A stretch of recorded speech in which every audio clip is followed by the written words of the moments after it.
FM.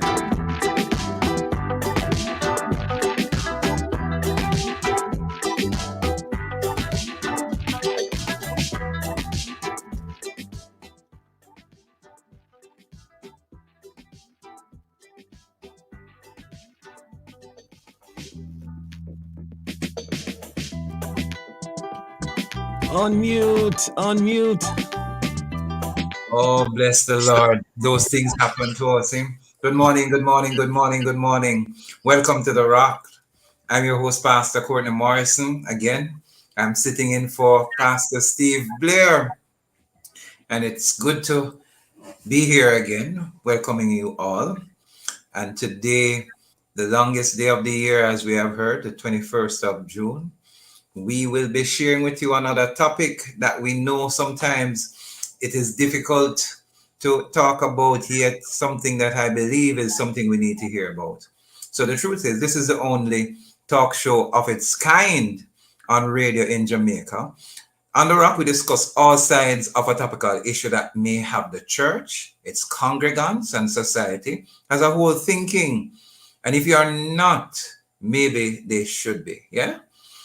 Thinking about the truths found in the Bible, causing believers and unbelievers to consider and or reconsider the things that they have heard or studied, believe or read, causing churches to open or restart discussions and issues.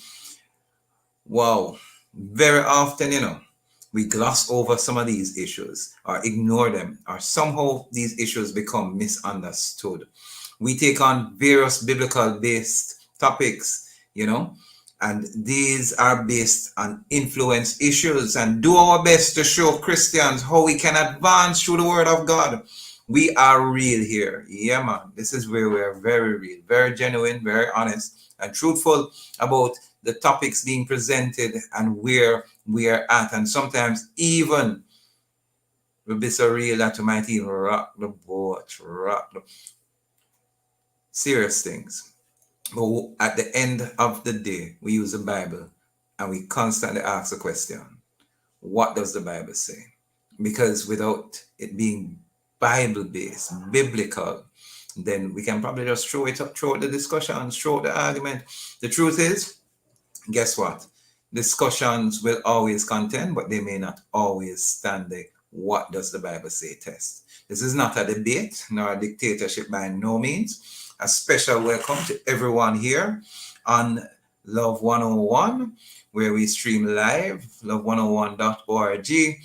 Or, if you're joining us via the Love 101 app, from the Google Play Store or Apple Store. We also now live on Facebook and also on YouTube. So welcome to everyone who has joined this discussion. Welcome to everyone tuning into The Rock right now. And so we're happy to have you.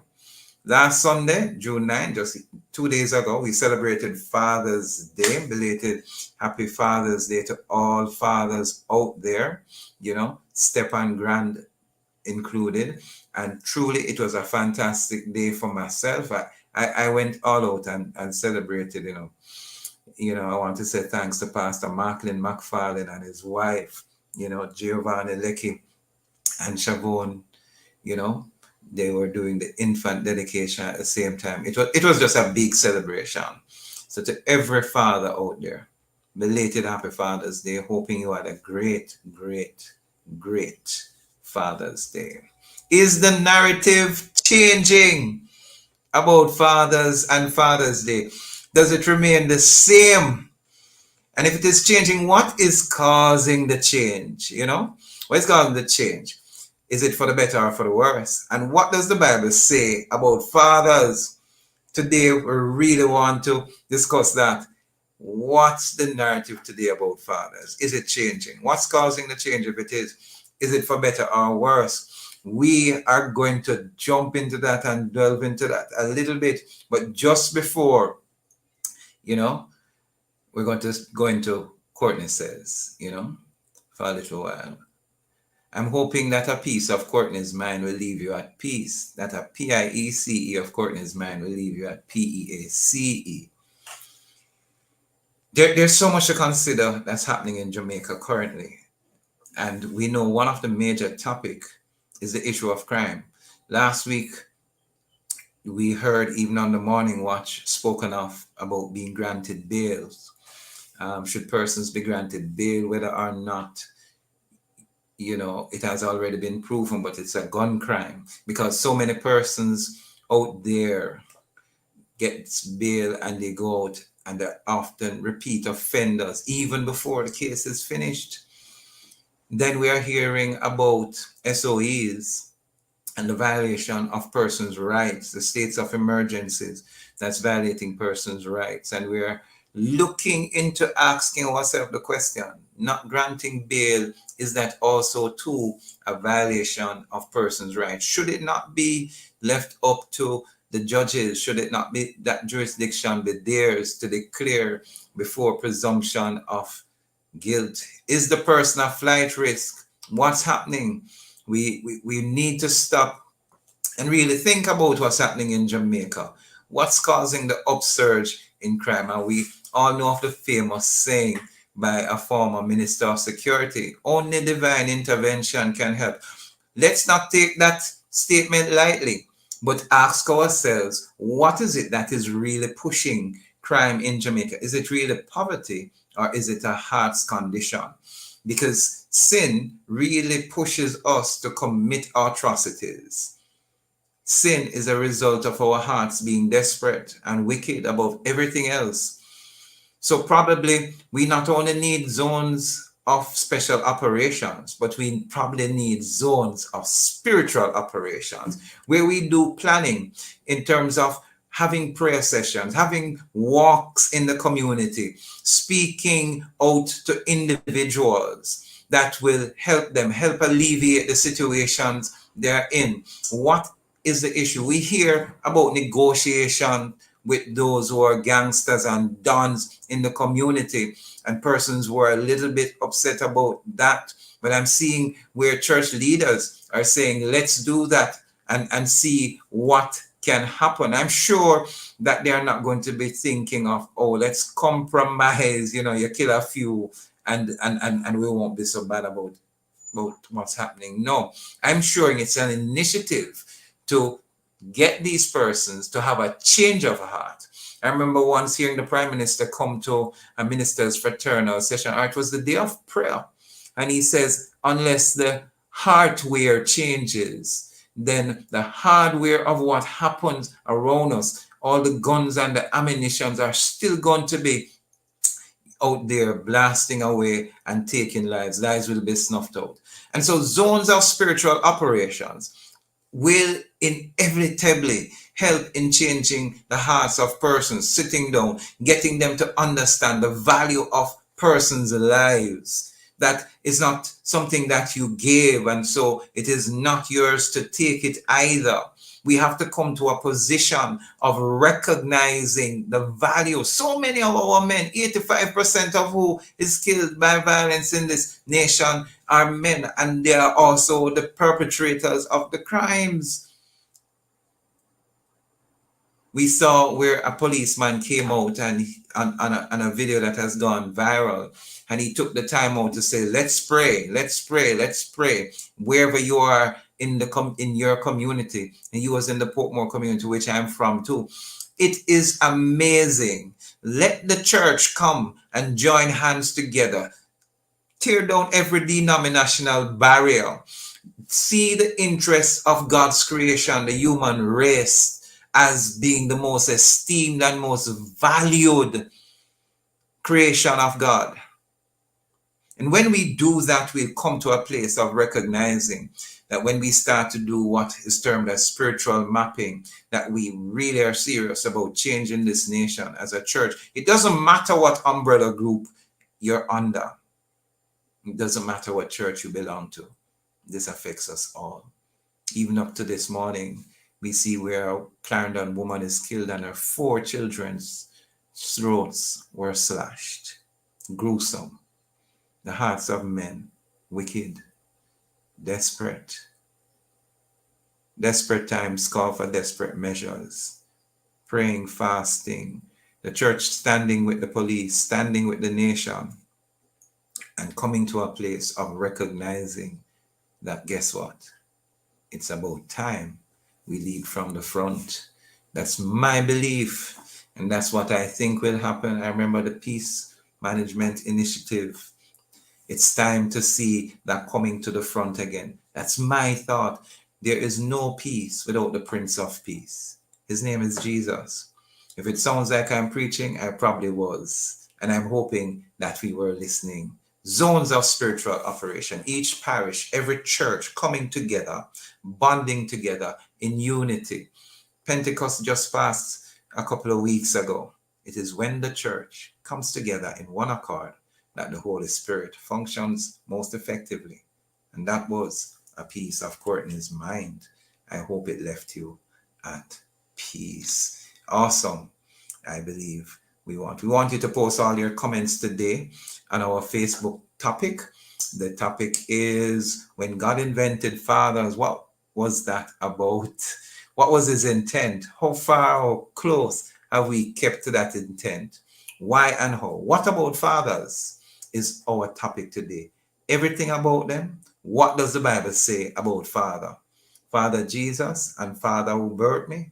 Simple, complex statement. What about fathers? Post all your comments on this topic on our Facebook Live, the Rock Broadcast, or send us a WhatsApp message or voice note us at 876-997-3125 using the hashtag The Rock.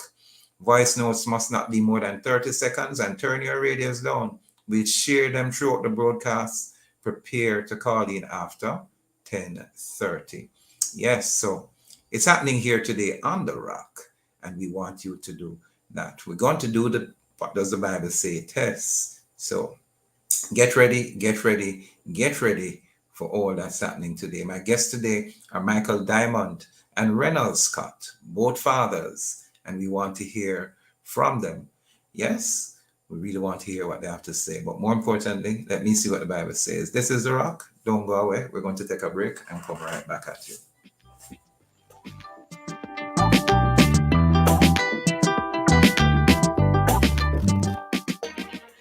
Jamaica and its workforce are advancing quickly. Life-changing opportunities are arising. You need training and support. We are the Renewed Heart NSTA Trust, committed to providing new and emerging skills training and opportunities. Come to Heart. We'll help you claim your place in the workforce of the future. Know how much you can afford to spend. Be truthful with yourself and honestly determine how much you can afford to save or borrow. Do not rush into any financial decision. Always remember that you are responsible for your own financial well-being. So be smart about your financial decisions and choose products that are right for you. This financial literacy tip was brought to you by Bank of Jamaica, building an inclusive economy.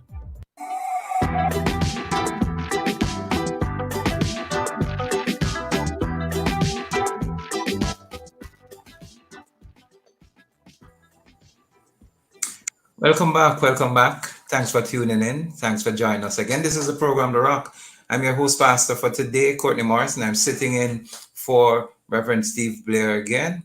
And today we're talking about what about father? And remember, you can post your comments on all that we're talking about today. You know, what's the narrative about fathers today? Is it changing? What's causing the change? And if it is it for better? Remember, oh, I'm so sorry. I'm getting tongue-tied here.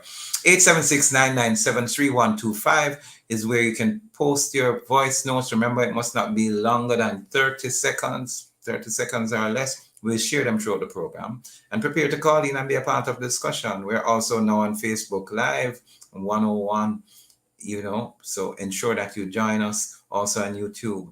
My two guests for today are Michael Diamond, and Reynolds Scott. Reynolds is the executive chairman of Gion Groups of Companies, professional developers for over 4 decades. He attended the most awesome institution in the world. It's called Kingston College, the University of Miami as well, Harvard University Graduate School of Business and hold a first-class honors degree in theology from University of the West Indies. He's a lay preacher and an active elder at Webster's Memorial United Church. His wife, I've lost some of my information here, but let me see if I can find it. He's a lay preacher at Webster's Memorial. His wife, Marcia, 43 years, have children and grandchildren. He says, I do God's work first, for when I'm out doing God's work, God is at my office doing mine. I like that. There is no better CEO to have. So we also have Michael Diamond, who's a practicing Jew, an attorney at law, and executive director of the Consumers Intervention of Jamaica, that's the CIJ. He is also an author, a social philosopher, and a public speaker. He counsels in Judaism and religious studies through prison outreach programs. Loretta, Pennsylvania, United States, that's where it's based. Welcome, Michael and Reynold. It's good to have you with us this morning. How are you doing both? I'm good, giving thanks always. Good morning to you both. So, Michael, it's good to have you both, as we said. I don't know if you were listening before on my little thing on what is happening in Jamaica, the crime, the violence, and what could be the possible solutions, especially on the church's part in terms of playing. And I spoke about here in Jamaica, we have zones of special operations. I'd love to see zones of spiritual operations in the 14 parishes. Your thoughts, Sir Reynolds Scott, on a little bit of that discussion. Good morning, everyone. Courtney. Yes, sir. Michael and all our listeners. Mike, I'm inclined not to comment yet on the crime situation, because I think the topic that you have brought this morning has some fundamentals, and the crime has been bred by the lack of attention to those fundamentals. Yes. You see, so if we go to that, then I'm not sure how we're going to reverse back to the fundamentals. I wanted to start with the fundamentals. Mm-hmm. So if you'll allow me, and then we can answer the crime situation, which I'm going to call this my little paper. I don't want to say this, but as a KC boy, I think you understand that, right? Without question, sir. I'm sorry to do that to your listeners, but you started it, Mike. But I think if we go back to the fundamentals, we see where fathers are truly very wonderful people, Yes. Wonderful people, because without us, there would be no human race. Mm-hmm. Think about it. We are the fundamental blocks of humanity. And we are the ones who carry on the human race from generation to generation. No? I mean, you recall the Genesis story, because that's where it all starts. And we're going to segue and drill down right into the question you asked. What is the cause of crime in Jamaica today? Now, at the beginning of time, as is recorded in the Bible, in Genesis 1, where God starts saying, let there be. He said, let there be light, let the waters steam with fish, and let the ground produce, and so on. And he goes on. And it's 9 times he spoke. 9 times he spoke. I counted them this morning. 9 times he spoke. He says, let there be. But in Genesis 1:26, Mm-hmm. he didn't speak to let there be. Because after he brought all those creatures into being, he then paused and he said, let us make man in our own image and our own likeness. The narrative was different. That is the difference. You see, it's the fundamentals we need to start at, because the scripture says, so God created man in his own image. In the image of God, he created him. So this great God of this universe that you and I look up at, and all of us look into and are in awe. No? He wanted someone to manage this awesome creation. And he decided to make a special being like himself, to function like himself. And then he created a woman. So, along with man, they would continue to produce beings like himself in perpetuity. So, man is specially made by God to be a father. And Hey, in verse 28, he goes on. He said to the man and the woman, be fruitful and increase in numbers.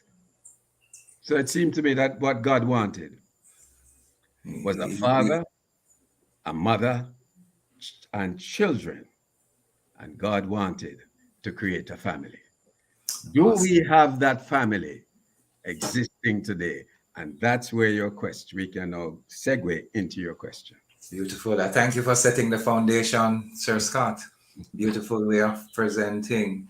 Sir Diamond, what a powerful name, Diamond. Tell us a bit about what you think here in terms of, if you can, the crime before we get into the meat of the matter, talking about fathers. Sir Scott has says, hey, fathers play an important role in ensuring that the crime rate falls and that those foundations are set. Sir Michael Diamond, you need to unmute. There we go. Let's hear from you. Okay. Okay. Hopefully you're hearing me well. Good morning again to Good both of morning, you, sir. and of course to your wonderful listeners. And I can tell you that Sir Scott has definitely said a very profound and interesting tone to the discussions because yes, fathers do play a very pivotal role in everything, and of course even with our crime situation. But one of the fundamental things that we ought to also keep in consideration is that the crime situation has multiple levels in it, and the father part of it is just one of those levels, and not the only factor, because I think what has happened where addressing the crime is concerned is almost as if individuals are looking for that silver bullet, that one size fit all, that final solution, and it's not that way at all. There's so many different things that led us to where we are today. It's like anything else. Um, Jamaica is grappling with food security. And one of the things that we're now learning is that we have to go back to the beginning. How did you prepare your farmlands in order for you to get good harvest? And this is a situation again. What did we fail to do? And now we're harvesting crime and violence. So it's not one thing that led to that, it's multiple things. And of course, in addressing that, we get back to fathers. It is in preparation for this discussion, I had to give deep thought to it, not just as a father myself, but also what is the perception about fathers that we have in society? Because the perception is what oftentimes guides people's actions. And over the years, the perception has not been a good one. Because I've even heard, for individuals, even for past Sunday, where it's Father's Day, and you'll hear some individuals say that why doesn't it get the same recognition as Mother's Day, and that Mother's Day is the second most celebrated observance outside of Christmas, and Father's Day is not even in the top 10. No, it can be quite discouraging for some who, really take that day to mean everything. Father's Day is every day. You don't stop being a father. And even when you choose one day to recognize that, it still doesn't equate to the fact that there are 364 more days where you have to continually be that father. So Yes. yes, this is a very timely discussion, I imagine, because going forward, we do need to change the narrative. We cannot continue to degrade, downplay, and demean our males who are fathers, Yeah. and also to give recognition to the fathers who are not necessarily fathers because they have children, but because they mentor and actually raise other boys, other children, other families, other girls as fathers where their biological fathers have some type of shortfall. So being a male in this particular context and time, very important we return to that stage that Scott clearly identified that in the beginning, our creator wanted a steward over this and what have we done so far? Have we been fulfilling that mandate? So yes, this is a very timely discussion, and again, I look forward to it. The questions are real. Thank you, Sir Michael Diamond. The questions are tough. Yes, The yes, answers might even be tougher. yes, yes. But we want to find solutions as we continue to ask the questions. Yes, What is the narrative about fathers? What are we hearing? Has it changed? Has it been changing? Is it for the better? Is it getting worse? I want to agree with Sir Diamond. And I know sometimes I come off as pretty tough and harsh, but I believe it's real. Over the years, as Black men and women, the psyche, not even so much the physical beating, but the mental aspect of slavery was ingrained in our minds by what was said about us. And I'm one of those who believe if we continue to speak about our fathers and our men negatively, yes, the psyche of our men are going to adopt that particular projection and what is being said. And so we have to continue to encourage, to empower, uplift those who are unsung. We need to start a lively tune about them and what's happening as men and forefathers. We need to lift this thing even further and even bring the whole aspect of Father's Day celebration to a new level altogether.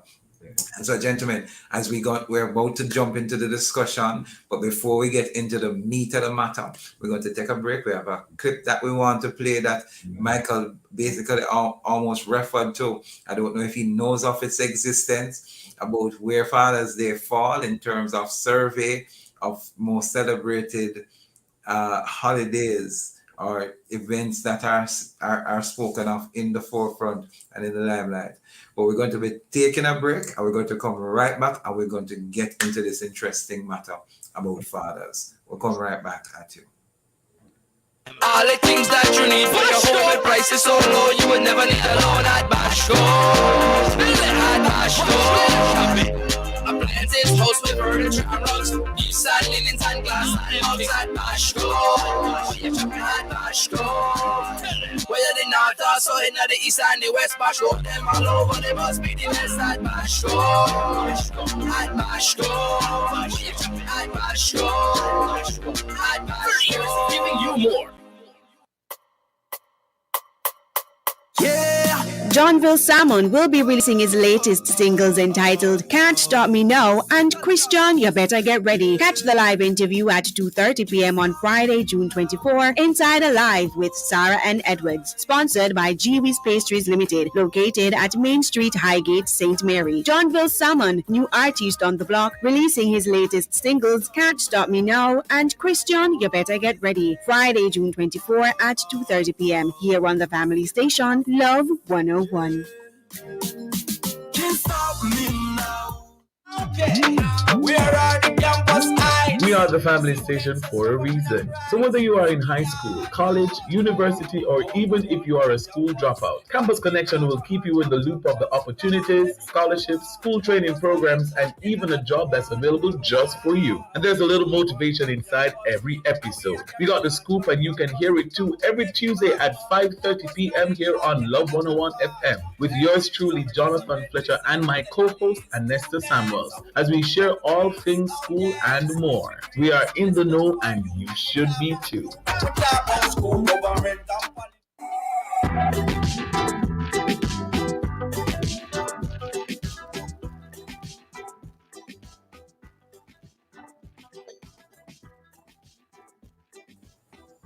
Welcome back to the program, The Rock, right here live on Love 101 FM, the number one gospel station, the family station. And we're here with two excellent men of God, men who indeed have as their heart's passion the issue of fathers. And we're discussing the topic, what about fathers? And we want to get into this matter. Remember, these are topics that the church might be sitting on the fence about, but we want to explore. So we recently heard a joke, and I want both Sir Scott and Sir Diamond to tune into it, because we're going to be discussing it was a joke, but we want you to tune in and listen to this. The comedian Ali Sadiq, he gave a joke. And we want you to tune in and just listen to this joke for a minute or two.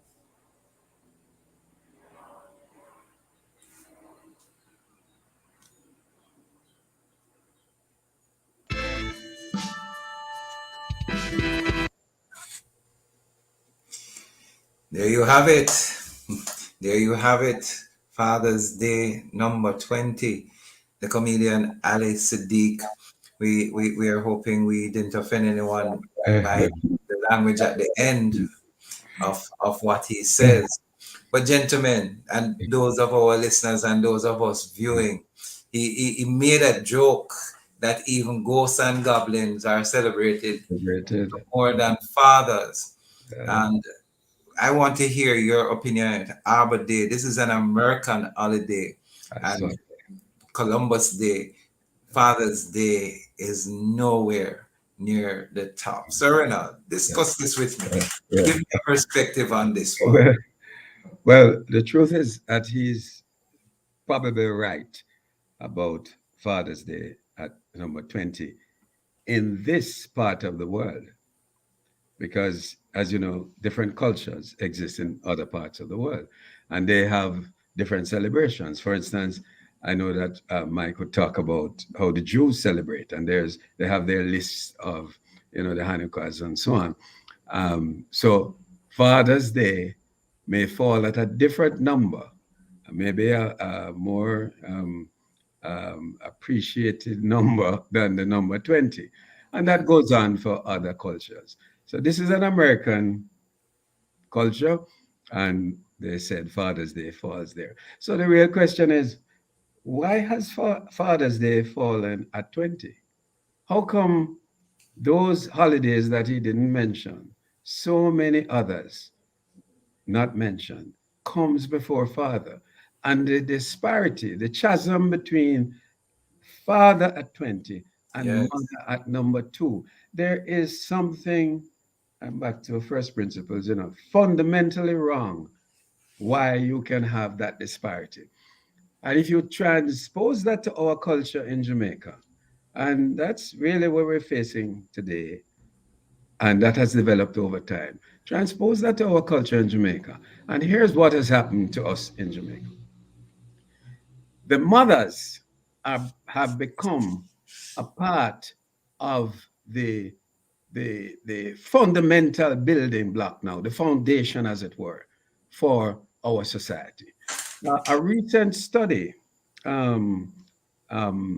showed, a survey done, I think, by Herbert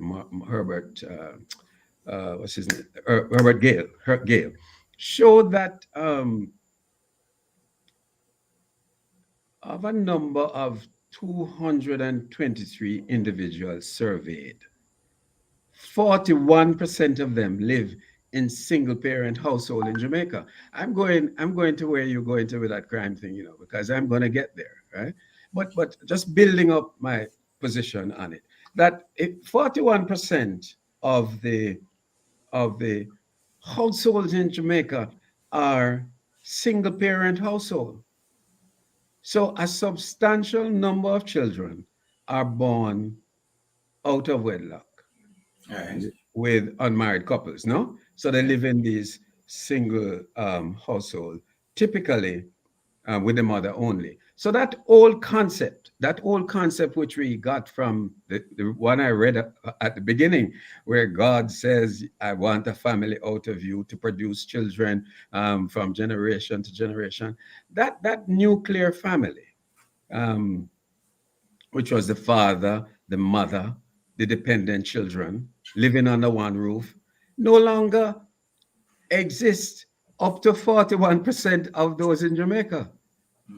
Are you with me? So we know that the father is absent because it is the mother who is in control of the child. And the absence of the father creates a kind of deficit in the emotional well-being of the children. So we want to give Michael a chance to come in here as well, Right. because uh, in terms of its celebrations, what is fundamental that is causing the lack of celebration, the lack of recognition, for Father's Day? He mentioned, Alice mentioned, you have Mother's Day sales. Fathers get the same things: a shirt, a tie, a socks, and they're distributed throughout the year anyhow. What is it with that? Are our fathers seen as unique, or are they seen to be the simple individual that this is what you are going to be honored by? Are fathers really being honored? Is it that the fathers themselves is causing the dishonoring, or are there other factors that's happening? We seem to have lost Michael, so you may go ahead in responding, sir. All right. Mike is back. Michael is back. He's back. Michael, I don't know if you heard the question. Yes, Are yes. I it's heard a father? question. Yes, go ahead. Um, okay, here's the thing. We firstly, from a more religious perspective, is that Right. in Judaism, Mother's Day nor Father's Day are recognized because Yeah. they're seen as pagan holidays, and we That's do what I. not we do not recognize that. But there is a body of teachings that exist in the Mishnah that speaks to the Mishnah is really like a guide to the moral principles of the Torah. And there's a particular section dedicated to, which is actually called Fathers, which has a lot of moral principles and wisdom that is passed down from father to son and generation to generations. So that is how important the role or aspect of father is in order to make sure that certain things get passed on. Now, in the idea of what happens in certain cultures, especially in the West, where there is this thing of there really shouldn't be an emphasis on Father's Day, and there really shouldn't be a comparison with Mother's Day, right? For all the negatives that can go with it. But the Right. reality is, the fact is that there are some things that have basically been designed and constructively been put in place to really remove fathers from households, to give this impression that their purposefulness is you can basically circumvent it. And I say this because there's a movement in the United States, and it's always been this type of discussion that you have some families, especially women with children, that would seek help from social services. And a part of that assistance is that the father cannot be in the household in order for them to get the assistance. So it's almost as if you're creating a situation where, Wow. in order for you to help her and the children, that father cannot be a part of that application. So, there isn't a constructive design to bring families together, rather to separate them. When you look at the prison population, of course, the largest portion of it are males. And what happens when you remove males, especially from the Black communities, is that you're going to get misguided children. And, of course, that saying, the devil find work for idle hands. Yes. Hence, our idle youths that are on the street corners. This is what happens because that role model, that father, and in reality, I can say this, it could be some backlash, but even a bad father is better than an absent father. And the fact is that there's sometimes, even within that, there's certain guidance that can come from having that male figure around, especially for our young boys and our young ladies. So the fact of the matter is that this is something that we really do need to get back to, reuniting the Mhm. families. Perhaps we need to get into kind of broadening the definition of families because we no longer have that situation that, the nuclear family, as they would say. Because when we go back to even our culture, stemming from any one of our African Mhm. cultures, is that definition of family may be totally different than the European definition of family. And that is something that once we are attempting to be taught or brainwashed into a particular type of lifestyle that is really contrary to how we think and how we function, we end up in this situation right now. That study by Dr. Gale revealing that there's so many households without fathers, that's very alarming. It is very alarming. And when we think about the individuals that are dying or being murdered because of violent crime, many of these individuals are under the age of 30. They're still children. Interestingly enough, the definition of youth in the Webster Dictionary is up to the age of 45. So these Wow. individuals, so these individuals, even under the UN definition for youth, they're still under that definition. Look at we're losing so many of our young males, and they're leaving behind children that are going to grow without fathers, and they're going to continue this cycle. So we, even though it may seem a bit gender specific, but we really do need to target our males to prevent them from falling into these situations that leave the mothers, that leave the children, and create more products for the prison industry. Right, Yeah, right, right, interesting. right. Just, Michael, we Mike, need to take a break, but I mean the discussion is getting so interesting and fun. yes. I want you to hold that point. Don't lose it, because we're going to come right back after this break. We're getting into what about fathers. I'm Courtney Morrison, host for today. Come right back at you.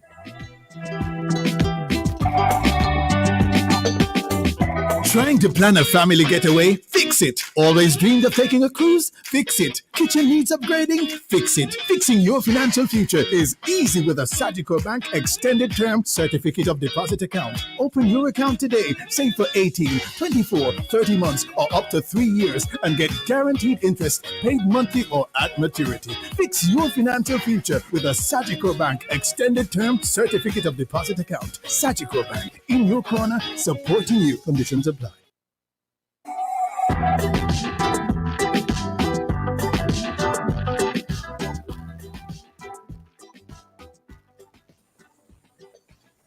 Welcome back to the Rock on Love 101 FM, the family station, number one gospel station. Thanks for joining us both on Facebook and YouTube.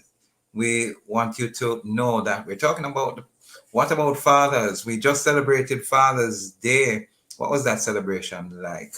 We have with us two wonderful men, Sir Reynald Scott and Sir Michael Diamond. Michael Diamond is a practicing Jew. And in speaking about Father's Day, he brought out the point that that's a pagan celebration as far as the Jews are concerned, and the comparisons really are things that we shouldn't have. But he brought out an interesting point, which is what I think Sir Scott wants to refer to, that there is a program to deliberately remove fathers from homes, that even in terms of helping those families, the welfare and that help that will be given, the father cannot be present in that home. That's interesting. And we're also going to refer a bit to some of Dr. Herbert Gale's studies, because I'm very cognizant of his studies here. So, Yes. Sir Reynald, we're speaking to that before. I just wanted to just follow up on Michael's comment about prison and fathers in prison. Yes. And you see, where you started with the issue of crime. Right. Fathers in prison is also about crime. You only get there because of a crime committed. And that situation that Michael refers to, of the dole of the welfare payments paid to separated families not living under one in one household or under one roof. We have no such arrangement in Jamaica. Yet the demographics and the psychological and the social issues are similar. The result is crime. You see, once the father is absent, and that absence of the father creates a deficit in the emotional well-being of children. Because recall, the children that are left with the mothers are children who are going to grow into adults. And if we isolate, say, the boys, because I think the statistic, Mike, you could probably confirm this, is somewhere about 90% of male in the American prison. It's a very small percentage of women. So therefore, it's still the men who are in prison, because They're there because of the crime. So that deficit that comes from the children's, or particularly the boys, we're talking fathers. So we're talking the boys to become fathers. The deficit that exists means that it is the emotional side will continue on from generation to generation if the children who are grown with the single mothers continue to be grown with the single mothers without the interaction and involvement of the father. So, I want to, children see their fathers as, for those who live with us, some of them live with us and in wholesome families. They started seeing us in early stage, as some kind of superhero. That's how they see us. Yeah, daddy. Daddy. And when you come home, your mother say, you wait till your father come. Yeah. Yes. And then you're going to get the beating, right? So when you come home, you run straight to him and hug him up, right? So that you can mollify your situation. So the father's image in the household, right, is not only to provide economically and economically and how do you say, provide economically, but he's to provide emotionally, no? So when the single mothers grow the children, and because of that separation now, where they have the man he says he get that picnic. Gets a child. He doesn't have it and get it. We all get them, right? We get it. If he doesn't provide economically, the mother grows the child, she provides economically. And of course, most of the households in Jamaica that Herbert Gale referred to are the less privileged households. And so if they're not earning to support the boys. They're not earning to support the household. They don't have a father figure or father image in the household. What happens to those boys? That's where they go to your thing. That's where they go now to the gangs, because in the gangs, they're going to find a father figure, if I could use the term in italics, a father figure to provide for them and give them the kind of direction. Though negative, give them that direction. And that's how we end up with the crime situation. So I want to appeal to the mothers, the single mothers, to allow the men to see their children, allow them to visit them, even though you and the man now go on, no? As we say in Jamaica, you're not getting on. But if you allow the men to see the children, they may not bring you a check or some money or something, but if you allow them to see the children, the men can then relate to the child and show the kind of compassion and even build loving relationships, which they may not have had. So out of the contact with the child, something positive can come out of it. But it's left up to our women, our mothers, our single mothers particularly, to allow the men to make contact with the sons in particular. Because if we don't, we'll be perpetuating where the society is sliding down a wedge exponentially, flowing down that wedge, going down that headlong, and we don't know where that's going to end up. You just talked about a lady and 3 of her children got murdered. You said 3 strokes? Four. She was killed and 4 children. And 4 children. Slashed. That came out in the news report today. And that is in Jamaica, right? In Clarendon, yes. In Jamaica, that's a hog heart. Whoever slashed that, where did that boy or boys come from? Who grew them? Who provided succor, comfort, guidance to them? Who provided spiritual nourishment to them? Where was the church? Where's the church in that community? You asked that question earlier. What is the church doing? So I put that on the table to say, how do we solve the problem? And to me, a part of the solution is for the mothers to open up and allow the men to make contact with the children, especially the boys, so that they can share and pass on whatever goodness they have, or even develop a sense of goodness because of the contact with the child. God has put that in our DNA. He's a providing God, and He's put that in our DNA and put that in men's DNA because He asked us to be providers, and we want to be providers. Thank you, Sir Reynolds Scott. Sir Michael, and those listening, we listen to what Sir Reynolds said. Here's something, a presentation that was done with 2013 figures. 90% of homeless runaway children are from fatherless homes. Within 72 hours, the majority either become perpetrators or victims of crime. What percentage is that? 90%. 63% of youth suicides are from fatherless homes. Children who grow up with involved fathers have higher self-esteem. 85% of children who exhibit behavioral disorders come from fatherless homes. Children who grow up with involved fathers perform better in schools. I'm just giving some of it. 80% of adolescents in mental health hospitals are from fatherless homes. 77% of teenagers and children in chemical abuse rehab centers come from fatherless homes. 71% of high school dropouts are from fatherless homes.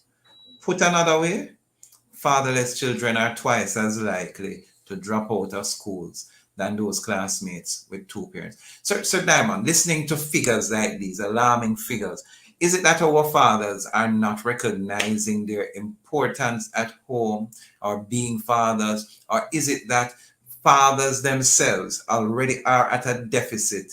Is it that fathers are making excuses and not playing the role that they should?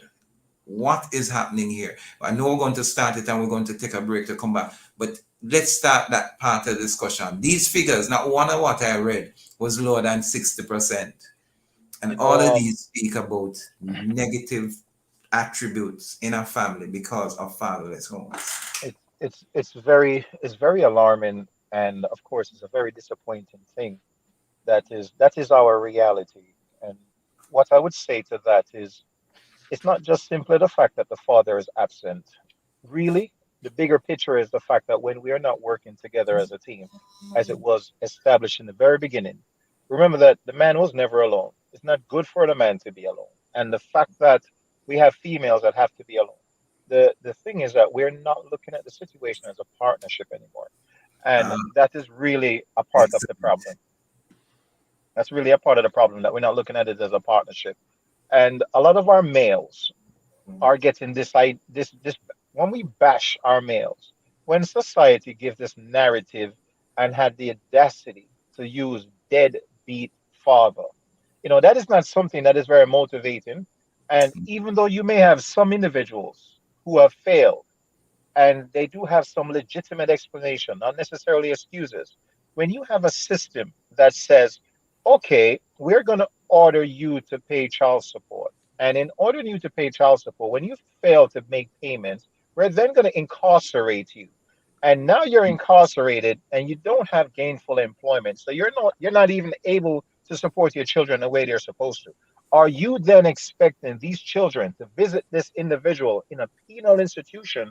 What's the perception? What are we actually doing in assisting this particular family with the focus on the children? So we have to be more constructive in how we address a lot of these situations. We can't save everyone, but we really do need to fix a failed system. So the idea that we have numbers demonstrating that without the fathers, Yes. there's a problem. But we're looking just at biological fathers. What about fathers in the sense of the community? What about fathers in the sense of those who should know better and assist? When we get spiritual gifts, these spiritual gifts are not just for us in our household, it's also for us in our community. So when we look at the church family has a father, and it doesn't have to be necessarily the pastor. It's every elder within that church who is going to embody the principles in the Bible in order to be a father to many.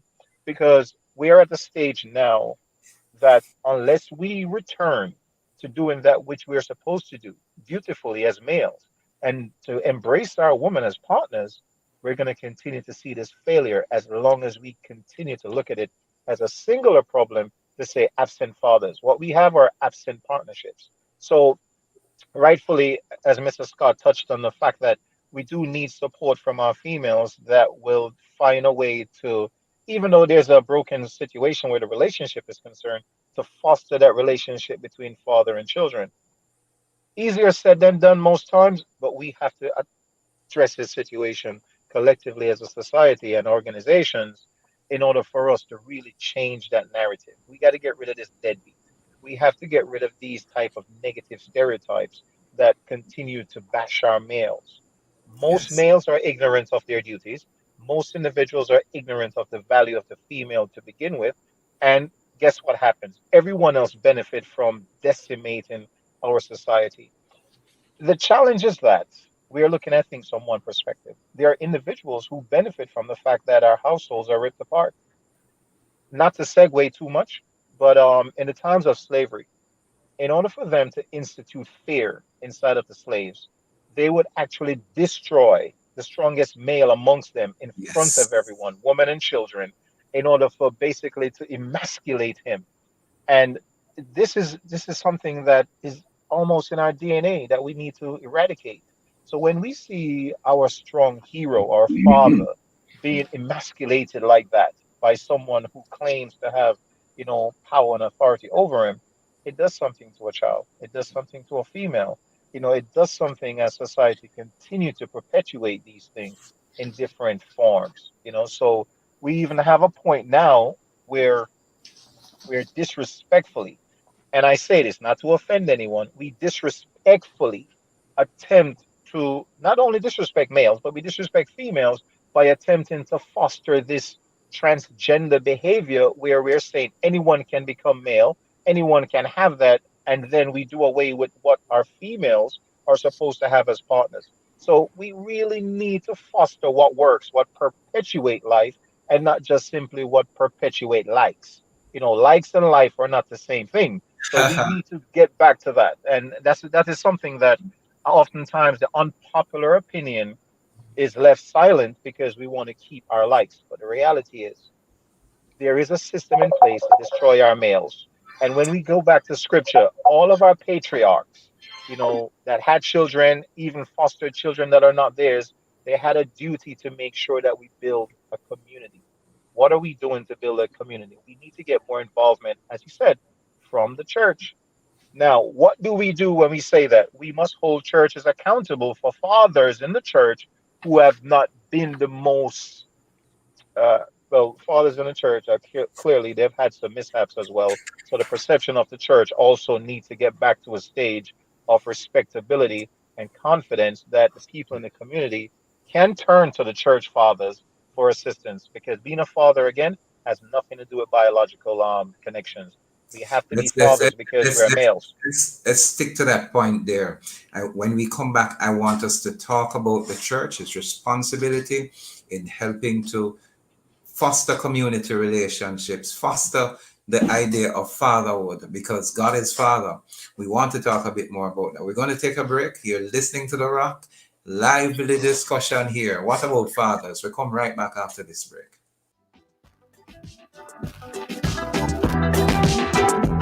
You're tuned to Love 101 FM, the family station. 3 minutes approaching, as a matter of fact, 4 minutes after 11 o'clock. Time now for a moment for parents.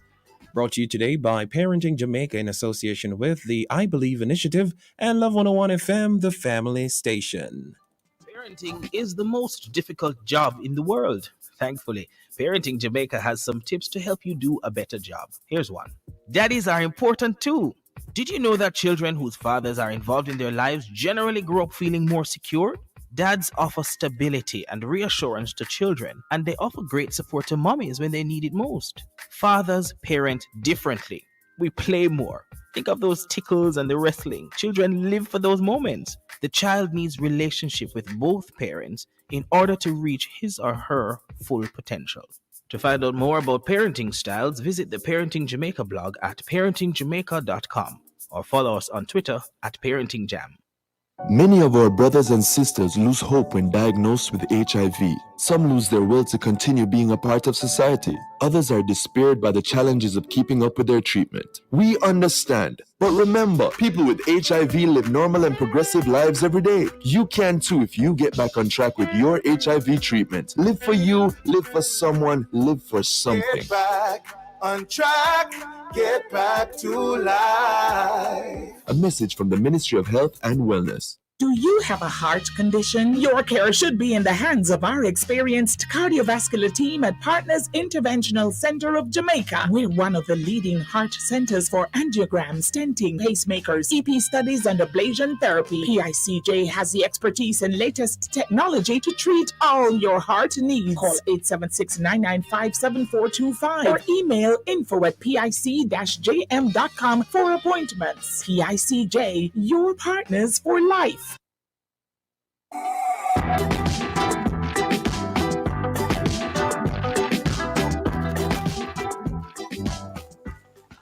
Welcome back to the program The Rock. I'm Pastor Courtney Morrison, sitting in for Reverend Steve Blair again for another Tuesday. I'm enjoying the program The Rock. Indeed, we know Jesus is the rock, and this program not only speaks about Jesus, but it speaks about being controversial on some issues. But the bottom line is, what does the Bible say? Our topic today is, what about fathers? And remember, you can post your comments on this topic on our Facebook Live, The Rock broadcast, or send us WhatsApp messages or voice notes at 876-997-3125 using the hashtag The Rock. Voice notes must not be more than 30 seconds, please. We share them throughout the program, or you can call the studio lines at 876-968-8327 or 876-968-8328 to participate. Your calls are welcome. So please, if you want to be a part of the discussion, 876-968-8327 or 876-968-8328. My guests are Michael Diamond and Reynolds Scott. They're here to share with us on this very hot topic. Sir Diamond was making the point just before we went on break that it's all about partnership. It's all about partnership, that God created us for partnership, being complementary, not necessarily being combative.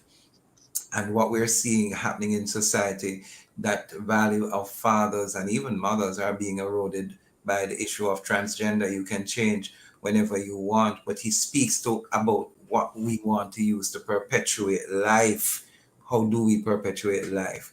And partnership is one of those that works very well. God has intended for that to happen. I don't want to rock the boat too hard this morning, but when God invented fathers, what was that all about? What was his intent? Michael made reference to God created woman, and this is going to sound weird, don't it? To help man, to be a help suitable. In other words, it was not good for him to be alone. Is it that society has changed that around, where we hear happy wife, happy life? And it's reversed. The roles are reversed based on scripture. You know, I have a little saying, and I've been promoting it in recent time, that says, a happy groom makes the relationship goes vroom, vroom, vroom. You know, relationship. You know, fathers, are they devalued? Are they demeaned? And is it that it is our fathers who is playing that serious role in demeaning themselves? Or is it that society itself, including mothers as a whole, is helping to devalue, dishonor? How can we bring the solution of bringing back honor to fathership and fatherhood in the entire society, the Jamaican society especially? How do we do that? We want to know how to indeed make fatherhood be what God created it to be. Psalm 103 verse 13 declares this. Like a father. It didn't say like God. It says like a father, God has compassion on his children. Like a father, God has compassion. It's not like God has compassion on his children, so a father must have compassion on his. It says like a father, God has compassion. It is saying there's something that God has placed in man in terms of father, compassion. Have we relayed to general society, even through church, and the church's role in dishonoring fathers? Has it been that the church has helped to portray a male figure, a father figure that is not biblical? That is really my question. What does the biblical father look like? Who is helping to remove the value, and what should we see? Sir Scott. Okay. Have you heard recently a phrase, situationship? Have you heard that phrase? Never. Situationship. I heard it recently. And maybe Mike has heard that because I suspect it's an American terminology. Where, Absolutely. eh? Yeah, absolutely. It's to explain that the relationship is not too serious, but it's a situation Right. that each agree upon for temporary purposes. Right. I heard it on the Jamaican TV. Yeah, I heard it on Jamaican TV. So I didn't get it from America, Mike. And that situationship means that, again, go back to the fundamentals. If God is still in our lives and He created us, I mean, God created um, the water and He created the fish to live in the water. If you take the fish out of the water, what does happen to the fish? The fish dies, right? Right. Fish dies. God, in the same Genesis, God created the air and the birds fly, and you take away the air, the bird can't fly. They'd fall to the ground and die. And then He blew His breath of life into man. He created man in His own image and His own likeness and blew His breath in us. And what we're trying to, so that we can live like Him, and what we're trying to do today, throughout, I see it in America, and you're living there now, Mike, so you see it now. I've had some experience there, but I see it where the worship and reverence of God is now being thrown out at a pace that you cannot believe, because a lot of the laws are being amended to ensure that you can't read the Bible, that you can't pray, you can't do it. You can't do it in public, and so on. And then Mike referred to the transgender situation. That's one part of it, but that situationship thing means that they're moving away now from that marriage which God ordained from the beginning. One of the high stations in life that people can aspire to two human beings can aspire to, is the institution of marriage. The institution of marriage was before any other institution.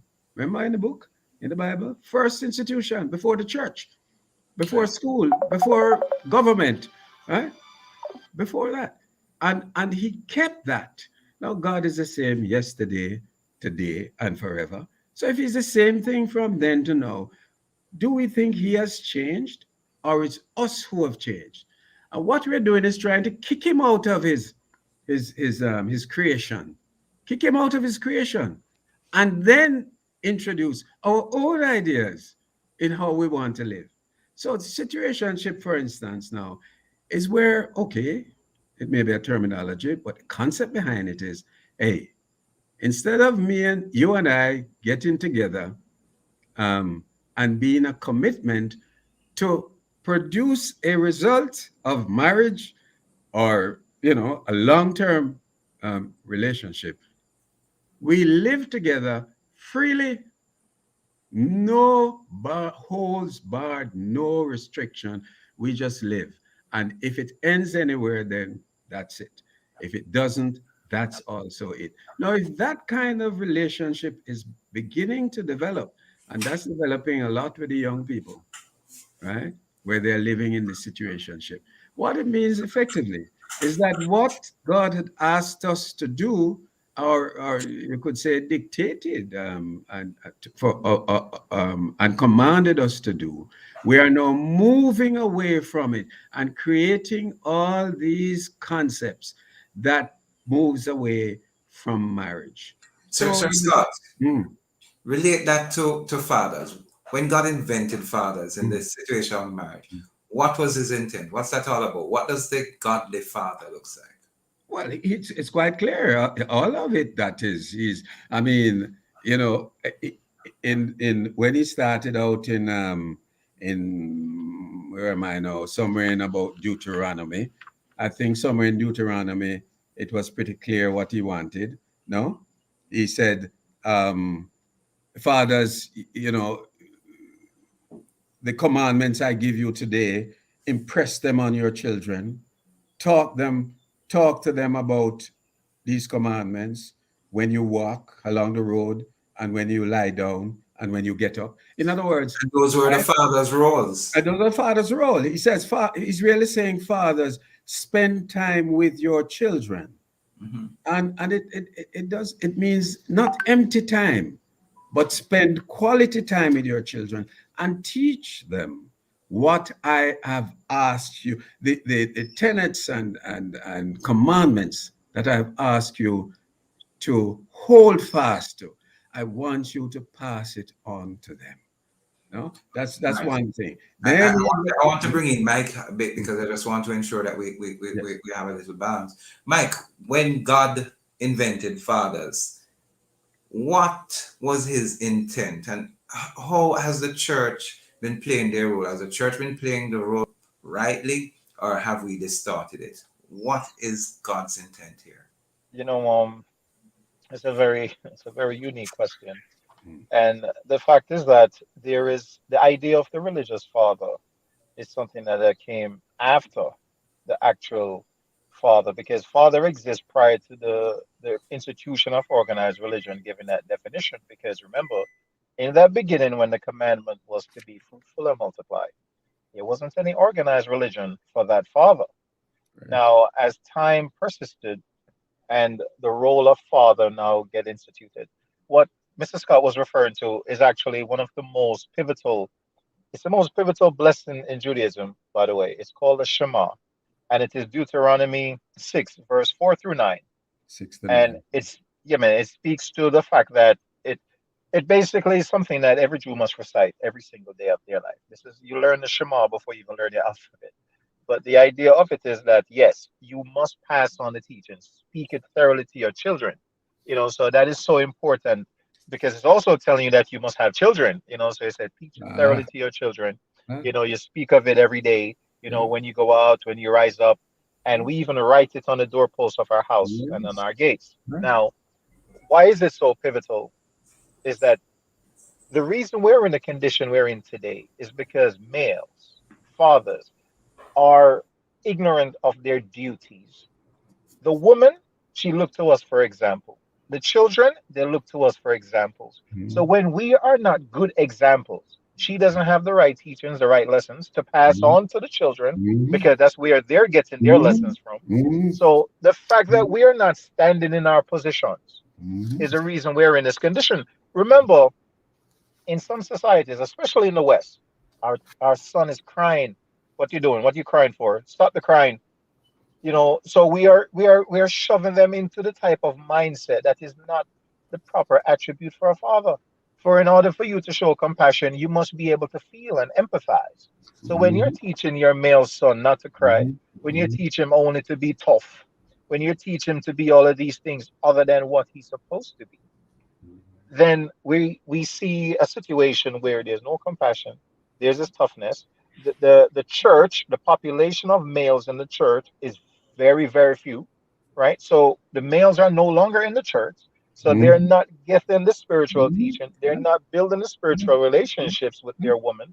And because of these things, the role of our leadership, instructions, educator is not there, right? And we have scriptures that speaks to the fact that the father plays a pivotal role for the family, and when that role is not there, we don't have a family. And that is something that we need to look at. Has the church been fulfilling its mandate? It's very challenging to say. If we use if it, we, I say that very cautiously because if we use Well, numbers, if we're well, using numbers and the population of males in the church have been dwindling as the years go by, then well, can we say the church has failed because the males are not there to get the that lessons? is correct. You know, so That's I don't want to go that route. I would say that the church would have to become more creative to be able to dispense in such a manner that we don't appear as if we are neglecting our women, but we are also empowering both with a focus on getting the male back into his position. Because you can't drive a vehicle and jump out of the vehicle while it's still moving. It's going to create havoc. And that is what happens when the male jumps out of his role and he allows his vehicle to continue. It creates havoc. Most males have no idea who the female is. Remember, the scripture is that when Adam, after everything was done, God looked upon Adam and wondered, why is your countenance fallen? Why don't you seem happy? Mhm, I have given you the wealth of existence. And mhm, Adam could not describe why he felt how he felt. Yet God, in his infinite wisdom, knew, put him to sleep, created Eve, and as soon as he saw Eve, he fell in love instantly. Now, That was that is something precise. so powerful. But guess what? The bigger message is that God is always with us because he gave us her. This is the representation of the love that God have for man, that he has given us her. This is our greatest asset, the greatest tool, that we're not to abuse it, but rather to learn how to use it to fulfill these mandates. So when we have this type of lessons, this is how we have to reinforce to our males his role and to understand the role of the female so we can come together and do differently. And that is not happening. Too often, too often we're coming from a very chauvinistic type of uh, point of view, and our women are combative because of that, because she in her own right knows that, wait a minute, I'm a partner, I'm not a slave, I'm not subservient to you, I'm supposed to be helping you. And when you teach a male from a very chauvinist point of view and his ego gets bruised, he's quicker to walk away from situations, he's quicker to use ignorance to overcome this situation. And this is what we have today. No woman can't rule over me. Nah, take no talk from this, nah, take mhm, no whatever. But in reality, you need her counsel as well. mhm. That's why she was given to you. So the situation is, as I said in the beginning, there are many levels, and we have to address it holistically rather than singularly so that we can actually bring everyone into the fold and we can get better results. Wow. That's Let, that. let, Yeah, we have a minute before we take the yeah. death announcements. Let's go quickly back to the church. And I recently at a church I saw 11 persons getting baptized, actually baptized, immersed. How many were men? Take a quick guess. Any Two. one of you? Two. I said, Mike, I said two. Two. you said two, two? Hmm. No, none. 11 females and not one man. And that your statistics of the probably 80, it used to be 70-30 for a long, long time. Then it became 80-20. I don't know what that 11 persons become. It must be 110 to 0, right? Because no male was baptized. So the question for the church is, how do we reach those men who are not attending church? And I'm sure that is occupying the minds of all the ministers, all the organizations with social concerns, how to reach the men in our society, particularly in this Jamaican society. And I don't know if we have the um, answers here today. Sorry. I don't know if we have those answers here today. I believe, though, when we get to the end, any recommendation that we make may move the needle forward a bit. But Yes. it is really important for us to offer some solution to our listeners, particularly the male, Particularly the men. to That's where we particularly want. the men. Okay. All right. We don't studio, do we have any death announcements? We want to take a break and take those death announcements if there are any. Let's know. So we're going to take that break, yes, and move on to death announcements, studio. Yes, we We'll are. take a break. We'll be right back. Thank you.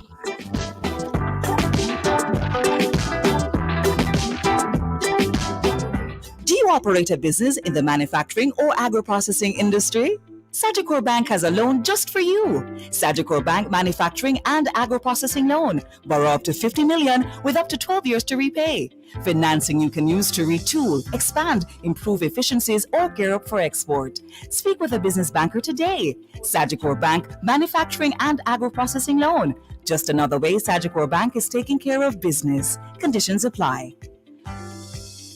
Attention all grade 11 high school students and parents. The Ministry of Education has paid for you to sit the City and Guilds Math and English exam on Thursday, June 30. Check with your school to see if you're registered for these exams. Don't miss the chance of a lifetime to be qualified with a certificate recognized by employers and universities worldwide. The exam consists of one paper, no SBA, no stress. A perfect alternative to the other exam. Call City and Guilds at 924-7808 or 924-7804. City and Guilds, the passport to your future. Non-communicable diseases, NCDs, are the leading cause of death and disability in Jamaica, a real public health problem. Be in the know. Reduce your and your family's risk. Information and action equal satisfaction. Go now to ncdip.moh.gov.jm to be in the know. It's easy to follow, you see? Me love use the BMI calculator. The wellness check tool can tell you about your risk. I understand my numbers better thanks to the NCDIP website. Cause good health is like enough money in the bank. NCDIP website, friendly, engaging, and empowering. Okay, where are the campus heights? Hey, Campusites, every Tuesday at 5:30 p.m. here on Love 101, the family station. We address the issues affecting you, your academic performance, and we also address issues that extend beyond school life. This is your moment to chat with us or just take some notes. So ensure you turn your radios on or download Love 101 app in the Google Play Store or the App Store and catch me, Anesta Samuels, and my co-host Jonathan Fletcher every Tuesday at 5:30 p.m. inside Campus Connection, right here on the family station, Love 101. It's all about the gospel. So tell me what one from campus. Johnville Salmon will be releasing his latest singles entitled Can't Stop Me Now and Christian, You Better Get Ready. Catch the live interview at 2:30 p.m. on Friday, June 24, inside Alive with Sarah and Edwards, sponsored by Jiwi's Pastries Limited, located at Main Street, Highgate, St. Mary. Johnville Salmon, new artist on the block, releasing his latest singles Can't Stop Me Now and Christian, You Better Get Ready. Friday, June 24 at 2:30 p.m. here on the family station, Love 101. Can't stop me now.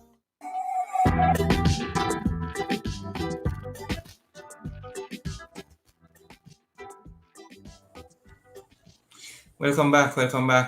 I'm your host pastor for today, Courtney Morrison, sitting in for Reverend Steve Blair. We're talking about what about Father? Has the narrative changed? Is it changing? Is it changing for the better or for the worst? Remember, you can send us your voice notes at 876-997-3125, or you may call in and be a part of the discussion, 968-832-7 or 8, air code 876. Our two guests for this morning, Michael Diamond and Reynolds Scott, and we were talking about what role is the church playing? What answers do we have? What was God's intent when he invented fathers? I love where Michael says fatherhood became a part of all that existed long before there was the organized church. It was an institution. So the directions that fathers should be given. When we speak to Deuteronomy 6 verses 4 to 9, it says father's role to walk with the children, talk with the children, when they lie down, when they rise up, to write it on the bedpost, to write it on the doorpost, to place on the frontlets of their eyes. So in the bathroom and on the mirror, it's supposed to be seen. Are we playing those pivotal roles in the life of our fathers, especially here in the nation of Jamaica. Is the church, the body of Christ, playing that pivotal role in ensuring that fathers have been, you know, no longer are they ignorant of what they should do, knowing what they should do? Is it that church is not creative enough with the absence of father? Once men flock the church, now there are no men really, less than 15%, 20% of men. What is happening in our society? How do we solve that? That's what we want now, some answers. Sir Scott. Some of the countries in the world with the highest purchasing power, highest GDP, like Sweden, Denmark, and those countries, are not religious. Religion is not a part of their focus. Very, very nominal religion there. And yet their crime rate is low. Their men are living in that culture as men ought to live. I haven't done any research on the marriage statistics and so on, but looking at the economic side, they are very progressive and very high earning power. So the question, therefore, is it only the church that is required to help with the socialization, cultural change?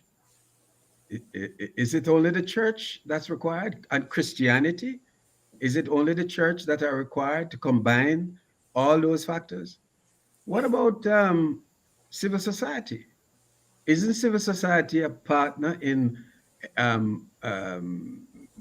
cooperatively joining together to ensure that this society can grow as a wholesome society? I have a couple of points I want to make here.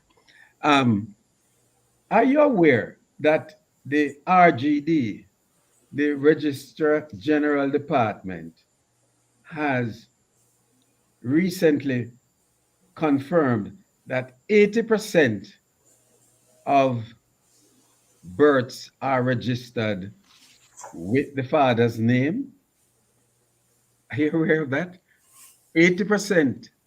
And the Director General spoke to just a year ago. Since a year ago, 80% of births registered are or have the father's name on it. Mike and I started out basically on the same page. We're not bashing the fathers today. We want to encourage them in how to live life as a father, as a parent to children that will grow in a wholesome way and better society. So have another thought. If that is the move in the right direction, then that's one move.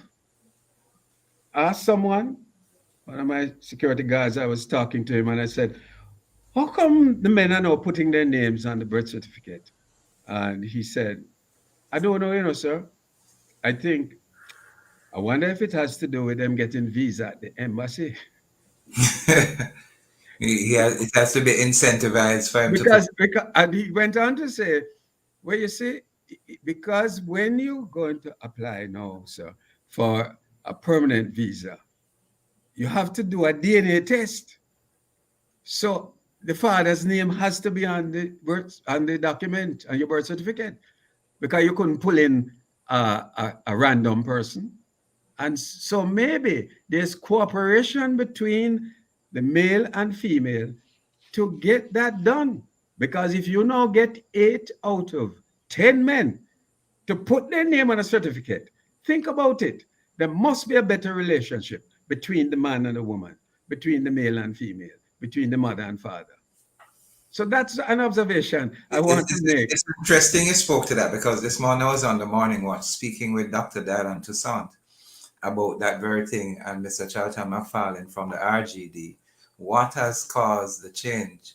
They actually had their 10 centers open to facilitate the first 50 persons free, and you didn't need a court order for any of those. They just need to come and get it done. And we spoke to the fact that even security of men, knowing that that child is theirs, that he is father, plays a very vital role in the level of hesitancy or compliance that exists in doing such. Exactly. Yes. So can we find another one? Is that a buck-ups? Is that a buck-ups, or can we find? Well, help us with finding another one, because time is moving quickly. I'm going there. Here's a thought that I have about what I see in the society. I'm a male, and you are, and so is Mike, and lots of other males probably listening to us. And here's my thing. We cannot continue to support the irresponsible behavior in entertainment and not suffer the backlash. I am really concerned about that. Me personally. What do you think is contributing to the negative display of our men in the entertainment industry? I like to ask those questions. What is causing that they are actually just exuding with raw whap whap chop chop ensure mentality? What is causing that? Well, that's what I'm saying. When I go to the street and I have my wife in the car, for instance, and I see these like very short shots, almost no shot at all, and practically naked bodies. Isn't that fueling some of the domestic murders of our women? Think about it. If the lust is there, and one man against another, and we know what that has caused, we see it all the time. Shouldn't we ask the ladies to can in helping us to better grow and control our men, if they could just dress a little differently? How do we get that done? I asked that question, moderator. All right. I don't know. I'm going to call in Mr. Diamond, because I'm sure there's Diamond in this situation. I can tell you that I can tell you right off the top that I was almost certain that Courtney wasn't going to take that question. It is the type of question that many individuals will shy away from, because I can tell you from experience that I do have these conversations with individuals, and in the conversation, especially where the female is involved in that conversation, they don't take very lightly to that type of response, whereas we're almost encouraging her to curb her behavior rather than letting them curb theirs. Exactly. Now, in a most perfect society, we wouldn't have to worry about that. But the reality is that first we then teach our females exactly how that males gravitate to the paths of least resistance. And what ends up happening is, the more of your skin that is showing, the less thinking that the male does. So that less thinking comes out of his mouth and how he approaches you, because that so much skin triggers the beast in him. And if he wasn't reared properly, he's just simply a male and not a man. So when he goes to speak, this is how he speaks, based on what you've just provoked in his mentals, and what's in his mind come through his mouth. Not oftentimes he will act upon it, but because we have a society that doesn't hold our males accountable immediately, then he feels emboldened to say the disrespectful things that he has said. So my position has always been, once we are able to inform her and elevate her understanding of truly her value and who she is, then she will choose differently, rather than, really want to compel her in such a way. Because once a woman has respect for herself and the way that she thinks, she will then act accordingly. Because we get into a situation today where we do so much to regulate our females and we're not regulating our males. And the position that I take strongly is that until we begin to regulate the male genitalia, we need to leave our female wombs alone, because they too have a creator They too have to answer to God. So why is it that we're asking them to make all of these sacrifices, yet we do not, hold our males accountable? If we truly love our women, if we truly love our women, we would protect them. And we do not protect women, unfortunately. This is the truth. We do not protect our women, and we allow our males to run amok over our females. And this is something that they're very concerned about this. So when it comes down to them being destroyed, them being murdered, etc., this is a situation where it almost seems like the norm, and it shouldn't be that way. But we also have to educate them with patience and tolerance to let them know what the situation is, rather than making them feel a bit ostracized or compelled that they need to make this sudden shift because we have some ignorant, misbehaving males that can't control themselves just because they see some skins. There are communities in Africa where woman walks around pretty much naked all day and there's no rape. So what is that situation is where they're showing Exactly. 80% of skin and they have no rape because their socialization and their culture and their value systems are different. So because our value system is the way it is right now, we don't have any individual inside of marginalized communities that own distribution networks to distribute the type of garbage that we're calling music today. So we do have principal individuals that own these distribution networks that distribute these music that is demoralizing our communities, but yet still generate a tremendous amount of profits for them. So what ends up happening is it is the encouraging factor of the funds or the money that you can earn from making this type of music that continue to have these individuals use their creativity in such a negative way because they don't have a platform. So once the platform is there, they're going to create the music as long as they're getting paid for it. So we need to hold those individuals accountable, those radio stations accountable, those producers and sponsors accountable for the type of things that they're promoting. Many of these individuals don't live in these communities, yet still they benefit a lot from the creativity that comes out of these communities, even though it's negative. So that is someplace we need to start as well. We need to hold these individuals accountable, and accountability means inside of their pockets. Once it affects them financially, that is when they make changes. Because again, it's the greed that is continually to perpetuate this. If prison populations didn't make money, we wouldn't have so many individuals in prison. If having the fathers outside of the home didn't fuel crime and drug addiction, we wouldn't have these fathers inside of these prisons and outside of these homes. So we have to look at all of the money. Where does the money go because of this type of chaos and garbage that is happening in our society? Because there's money in garbage, unfortunately. Okay. Michael, Mike, just Mike made a point about the Africans and the breasts out of the door and no one bothers them. On the converse, the Arabs have their female, and the only thing you can see are their eyes. Right? So we have one set where you have half of your body exposed and the other where only your eyes are exposed. So different society, different culture has used different methods to apparently control, as you say, the male. I want to go back though to Courtney's question about the church and how did the church help.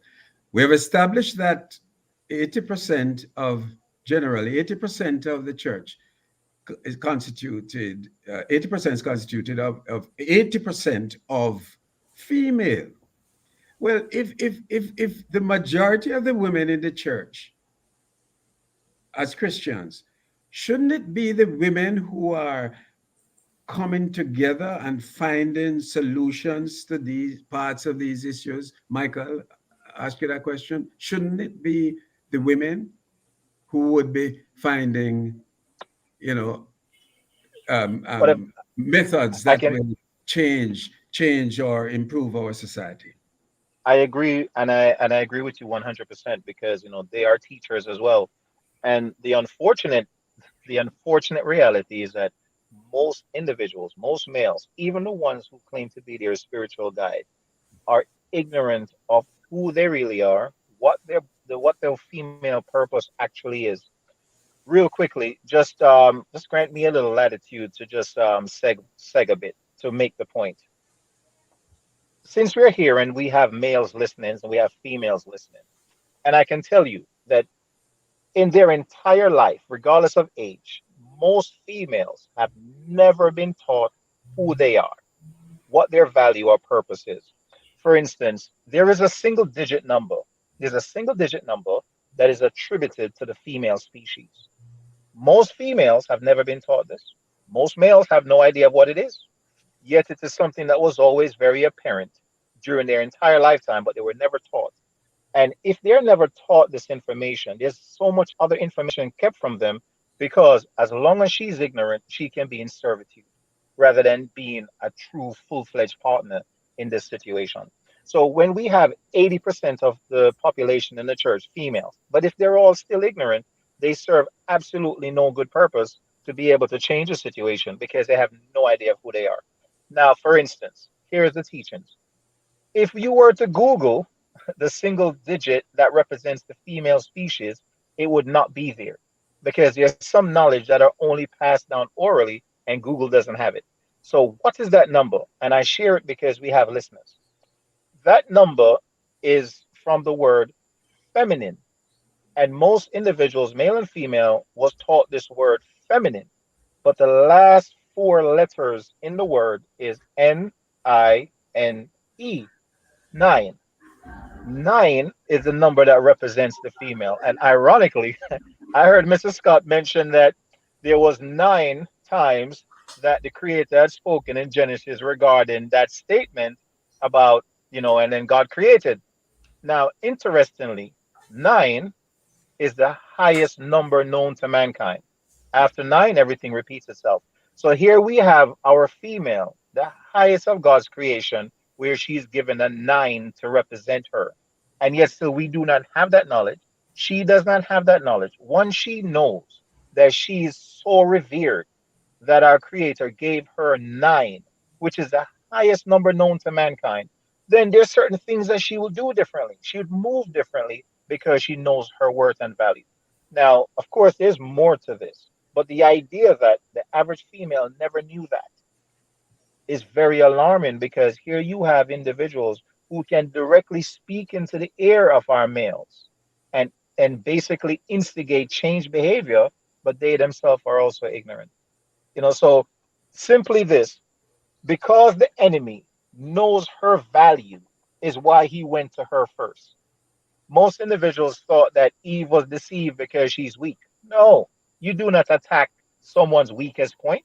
You attack their strongest point to make them weak. So because Adam was so in love with Eve, you knew that if you deceive her, you can destroy him. So the devil went to the strongest part of that man, misled her, and then she made him weak. So it's the same thing in our society today when society goes and misguide our females whom could have encouraged change behavior in our males. So they're ignorant, the males are ignorant, and we have this situation where it's the blind leading the blind. So even though we have 80%, the head. Exactly. So even though we have 80% of females in the church, many of them are still ignorant of how important they are, the power they possess, and the fact that they are unaware of this is part of our great problem that we have right now today. Michael Diamond, thank you for sharing that. That's very powerful. Studio, do we have any Facebook or WhatsApp comments that we today? Anything on what's about Father? Yes, no, maybe so. Yes, we do. I believe we do have quite a few messages here. I didn't get a chance to listen to this one. They didn't put the hashtag, but let's hear a bit of this one first. No, well, Good day, this is Cynthia. Let me tell you this. If women were not attending church, there would be no church at all. Man don't go to church. So every church you go, there are so much women alone in church, might be 2 or 3 men. But a woman a keep up church. Right, very interesting one. Very interesting. From Batty Rider and G-String coming to Jamaica. That's my point. Yes, we have to. That's Yes, indeed. That's my point. That's my point. This one says, a father never stops being a father. Every day of your life, you are a father. Fathers have a God given responsibility to their families and children to live. Teach and train them in the right way, economically, physically, emotionally, spiritually.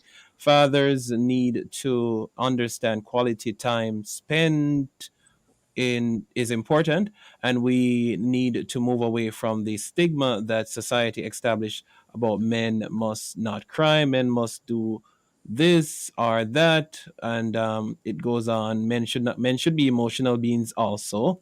Nothing is wrong with father bathing his son, kissing his son or his daughter, as long as he does it in the right way. Too many of our men are involved in crime behind bars, not in the home, don't pay the children any mind. It is the men, the boys who carry the last name. Men are the fundamental foundation. We need to let them know and show them, help them to understand that they are more than sperm donors. Those who fail, don't bash them. The reason it out with them. So those are a few that I'm seeing here. Phyllis, I believe she sent her message earlier as well. Let me see if I can play this quickly. Good morning, Brother Courtney Morris. You know, father's system is changing now because they are pressured. Most of them pressured and they just run away. But I'm so glad I had my father in my life, and he makes me very strong, and he caused me not to look love from no one else but myself. So I'm glad I had a father. And you know, those of us who don't have a father, please try to find somebody that you can look up to as a father. It makes a big difference in your life, especially our girls, because they are going in the wrong place to look for love. All right. That's a very important one. This one says vicious cycle. Fathers help daughters to know who they are so they don't take their sus from any man. I'm not sure if that's a word. I'm not sure if that's a word. And it probably is. yes, and there's one on YouTube. I believe you're seeing that one. Rosemark. Yes. It's a vicious cycle because the female don't have the father in the home to tell them how prized they are, so they look to boyfriends to tell them. You know, I'm also of the opinion, though, that our boys aren't really taught their values. I believe it's the foundation of why we are having problems. That boys are told that they are, well, ladies are first told that they are made of sugar and spice and everything nice. Our boys are told that they are made of dog tails and snails and all sorts of terrible things. I even have a position where we tell our men that they must do the dirty work. Our women's hands are too clean. We are actually telling our young men as well that you're not valued much. You can deal with the messy stuff. You know, the ladies don't touch this. We need to stop and ask ourselves, what is in the psyche of our boys that when they become men, they are not, the values that they exhibit are great values. Even our girls at home, you know, are taught to play with dollies and stuff, and they are doing household chores and stuff. They are ready in a place. Our boys go to play cowboy and soldier and thief. That's the games they play. And until we change those foundational learned behaviors, I believe we're going to be in a state of degradation. The teaching of the boys not to be emotional or not to cry or not to speak much, because when you speak a lot, you talk as much as a woman. If you cry, you cry as much as a woman. The psyche of a man is already being bombarded with negative reinforcements. I'm using the opposite of positive reinforcement, that he actually comes to a place of believing that he's not valued. So he takes another man's life because it's not valued. It means very little. And, you know, I'm careful in what I pronounce now, because some persons ask me already, how do I do this? If 85%, which is true, you look at the 2019 figure, 85 of who dies violently in this nation are men. Mind you, they are the perpetrators as well. But when men are being killed, there is no real noise made about it. 8% are women, 7% are children. I know for some persons that's shocking, because the noise that is made when a woman dies speaks about the value of a woman's life. And it's rightfully so. The child who dies by violence, the value placed on them, it speaks volumes. But when a man dies because of the value that is placed on him, it's just another everyday occurrence. The insensitivity and the desensitization towards how men, as who they are valued to be, as God designed them to be, I think is the main contributor to what we are experiencing. Until that change, whether in church, in civil society, we are going to experience degradation. I spoke as one of the guests. So, gentlemen, You're absolutely You did well. You did well. I think it's something we need to look at. We continue to, I do not tell men, step up to the plate. I do not tell man, be a real man. I do not tell them those things, because it already reinforces in his mind he's a failure. And so instead of lifting and encouraging him, I will say to a man, hey, come, let me walk alongside you. We're going to get this right.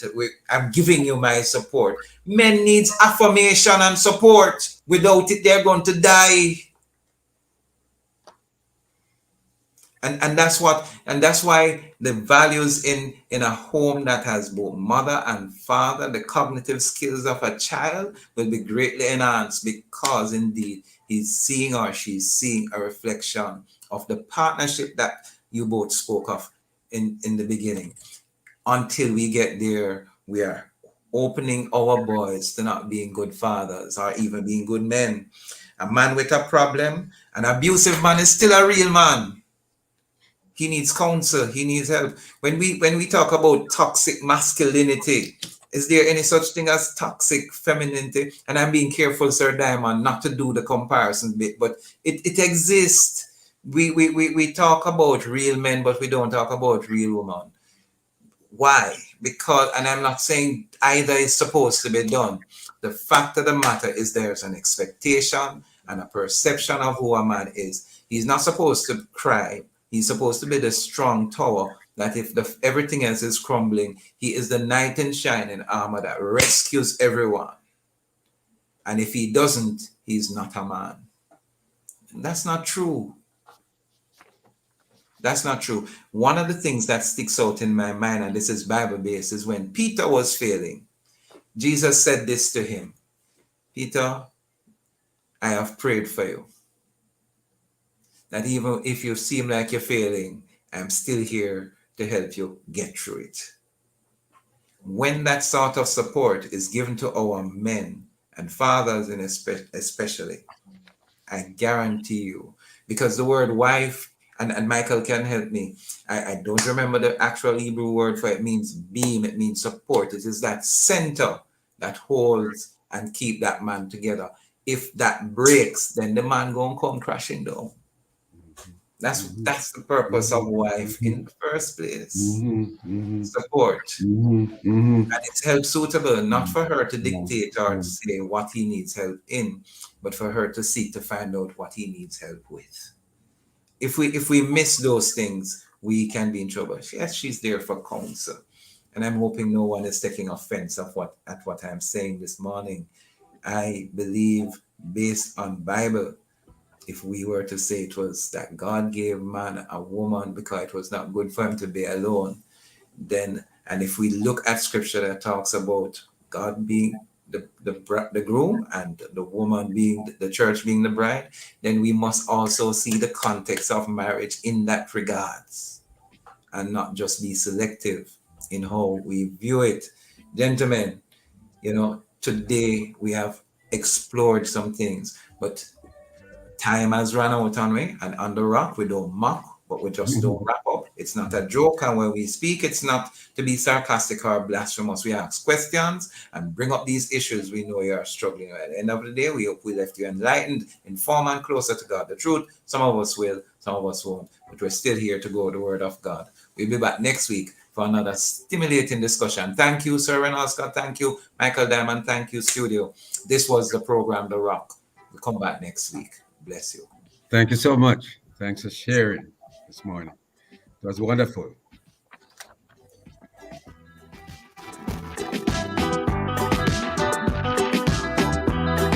Fosrich for all your electrical, industrial, lighting, and energy needs. Visit us in Kingston, Mandeville, and Montego Bay. Fosrich, making innovation and quality a lifestyle. The time by Fosrich is... It is 12 midday. Stay tuned for Midday Meditation. Sons of the Father,